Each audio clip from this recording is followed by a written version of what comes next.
lecture, we're going to show how to create surface finish symbols. So let's go to Notation tab, and here we have Surface Finish tool. So let's click on this tool. Now here on the left side we have Surface Finish properties, and here we have some symbols. So now we have this symbol basic, and here we can put some information, for example maximum roughness, minimum roughness, production method, and so on.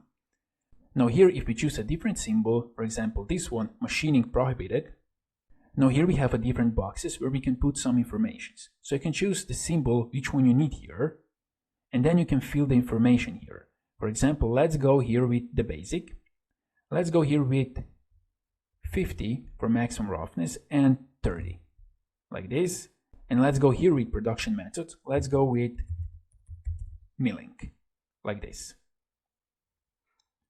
And now if we go with our mouse here, now we can position this symbol, for example, on this surface, like this.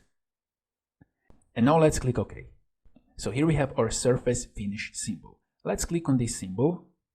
Now let's go down here.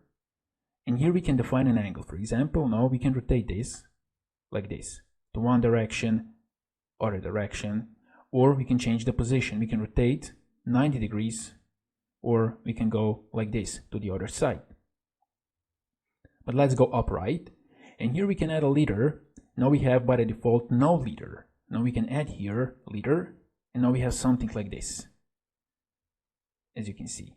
And here we can change the arrow style. So let's go with this one, like this, and let's click OK.